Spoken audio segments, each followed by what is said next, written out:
Hello friends, आप सबों का ममता मिश्रा कुकिंग चैनल पे सुस्वागतम। आज की रेसिपी महाराष्ट्र के फेमस गणपति उत्सव में अक्सर हर घरों में बनने वाली पूरन पोली या पूरन पूड़ी का है, जो ऊपर से हल्की क्रिस्पी और अंदर एकदम सॉफ्ट पूरन का स्पेशल टेस्ट लिए होता है। सबको बहुत पसंद आती है। अगर आपको भी ये रेसिपी पसंद आती है तो वीडियो को लाइक शेयर करें। चैनल पे नए हैं तो इसे सब्सक्राइब अवश्य करें। चलिए इसे बनाना शुरू करते हैं। इस रेसिपी को बनाने के लिए 1 कप चने की दाल को मैंने 2 पानी धोने के बाद 3 से 4 घंटे के लिए भिगो करके रख दिया था। तो इसका पानी निकाल करके हम सारा चना का दाल कुकर में डाल देते हैं और साथ ही डालते हैं 1 कप पानी और बहुत थोड़ा सा 1/4 चम्मच हल्दी। सारी चीजों को अच्छी तरह से मिक्स कर लेते हैं और कुकर का ढक्कन बंद करके 2 से 3 विसल आने तक पका लेते हैं। जब तक हमारा दाल पकता है तब तक चलिए हम डो बना लेते हैं। तो डो बनाने के लिए एक चालन लिया है एक बाउल में और उसमें 1 कप गेहूं का आटा और 1 कप मैदा डाल करके अच्छी तरह से छान लेंगे।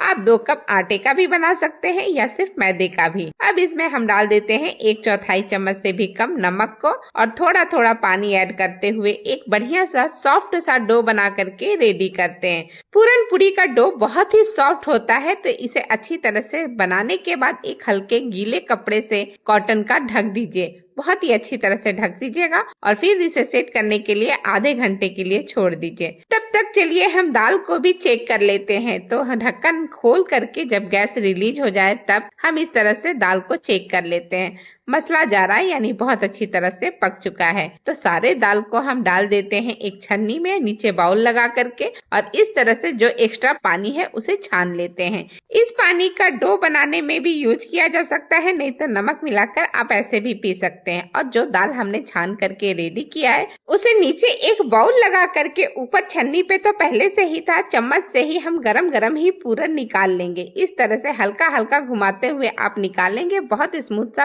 पूरन निकल जाएगा जो कि नीचे के बाउल में इकट्ठा होता जाएगा। इसी तरह से करके पहले चम्मच के हेल्प से और जब ठंडा हो जाए तो हाथों से मैंने सारा पूरन निकाल लिया है। ये देखिए नीचे कितने सारे पूरन इकट्ठा हो गए हैं। तो चालन से भी आप अच्छी तरह से हाथों से निकाल लीजिए सारे पूरन को एक बाउल में। और ये देखिए बहुत ही अच्छी तरह से ये एकदम लम्स फ्री, बिल्कुल ही गांठे वाटे कुछ भी नहीं है, पूरन रेडी हो चुका है। अब इस पूरन को हम डाल देते हैं कढ़ाई में और कढ़ाई में डालने के बाद हम इसमें ऐड करेंगे गुड़ को। तो गुड़ हम उतना ही लेंगे जितना हमारा दाल था और इस गुड़ को मैंने कद्दूकस करके एकदम बारीक सा बना लिया है। इससे बहुत जल्दी पिघल जाता है और पूरन हमारा रेडी हो जाएगा। तो सारे गुड़ को हमने पूरन वाली कढ़ाई में डाल दिया है पूरन के साथ और इसे अच्छी तरह से मिक्स करते हुए थोड़ी देर पका लेंगे। बहुत ज्यादा देर नहीं, जब तक ये अच्छी तरह से मिक्स ना हो जाए और थोड़ा सूखा ना हो जाए। चलिए अब इसमें हम 1/4 चम्मच सोंठ का पाउडर और 1/4 चम्मच ही हमने इसमें जायफल का पाउडर भी घिस करके डाल दिया है और 1/4 चम्मच हम इसमें इलायची पाउडर भी डाल देते हैं या फिर इलायची कूट करके डाल दीजिए। सारी चीजों को अच्छी तरह से मिक्स कर लीजिए और ये अब बिल्कुल परफेक्ट है बनाने के लिए। थोड़ी देर इसे ठंडा करते हैं फ्लेम बंद करके।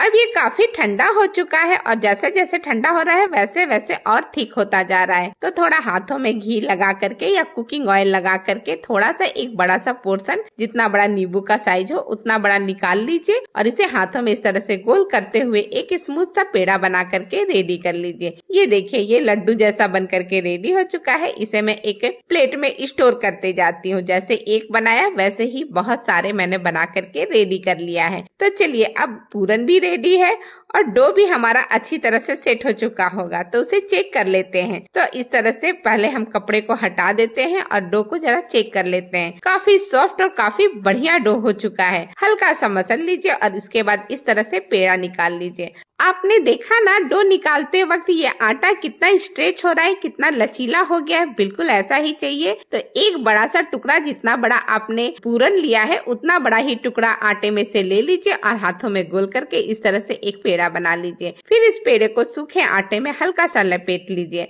और अच्छी तरह से लपेटने के बाद एक टोपी नुमा शेप बना लीजिए। जैसा मैं बना रही हूँ बिल्कुल इसी तरह से दोनों अंगूठे का हेल्प लेकर के एक टोपी नुमा या कटोरी नुमा शेप बना लीजिए। फिर एक पूरन ले लीजिए और इसे रख दीजिए बिल्कुल पूरन वाली लड्डू को इसके अंदर और अंगूठे की हेल्प से या फिर बाकी उंगलियों के हेल्प से अच्छी तरह से इसके मुंह को सील कर दीजिए और जो एक्स्ट्रा आटा रह जाएगा वो इस तरह से पलट करके कट कर लीजिए। बहुत ही इजीली कट हो जाता है, एकदम स्मूथ सा बढ़िया सा एक पेड़ा बन करके रेडी हो जाता है। ये देखिए पेड़ा बन करके रेडी हो चुका है। बहुत ही बढ़िया तरीके से थोड़ा सा हाथों में लेकर के इसे और स्मूथ कर लीजिए और इसके बाद सूखे आटे में वापस से लपेट लीजिए और फिर इसको देखिए इस तरह से ले लीजिए चकले के ऊपर और पहले उंगलियों या फिर हथेली के हाथ से थोड़ा सा बड़ा कर लीजिए। जैसे मैं बड़ा कर रही हूँ बिल्कुल इसी तरह से, और बीच में आपको लगे सूखा आटा और लगाना चाहिए तो थोड़ा सा आप लगा सकते हैं। जब ये थोड़ा अच्छा बड़ा हो जाए तो फिर बेलन के हेल्प से बिल्कुल हल्के हाथों से एक बड़ी सी पूरन पूरी का पूरी बना करके रेडी कर लीजिए। लेकिन ये पूरी बनाते वक्त इस बात का खास ख्याल रखिएगा कि बिल्कुल हल्के हाथ से बेलन को चलाना है। ये एक बड़ी सी पूरी बन करके रेडी हो चुकी है। इसका थिकनेस बिल्कुल इतना ही होना चाहिए जितना मैं दिखा रही हूँ। चलिए अब इसे सेकते हैं। तो तवा अच्छा गर्म था, उसके ऊपर मैंने एक पूरन पूरी की पूरी डाल दी है और जब एक साइड का हल्का सिक जाए तो इसे बहुत अच्छे से पलटे से पलट दीजिए और फिर हल्का घी लगा दीजिए ऊपर वाले साइड में और फिर देखिए इस तरह से थोड़ी ही देर में ये फूलना शुरू भी कर दिया है। कितना बढ़िया और कितनी अच्छी तरह से बिल्कुल गुब्बारे की तरह फूल कर रेडी हुई है। तो इसे अच्छी तरह से दोनों साइड में हम सेक लेंगे और देखिए बहुत सारी चिकतियां आ गई हैं। जैसे मैंने एक पूरन पूरी बना करके रेडी किया है ऐसे ही बाकी के सारे पूरन पूरी हम बना लेंगे, फिर सर्व करते हैं।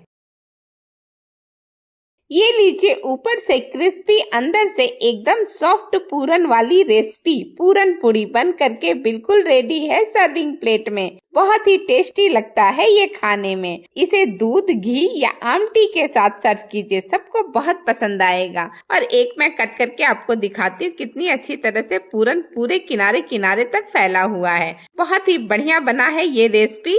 तो इस रेसिपी को आप ट्राई जरूर कीजिए, सबको बहुत पसंद आएगा। इसी के साथ वीडियो समाप्त करती हूँ। धन्यवाद, थैंक यू।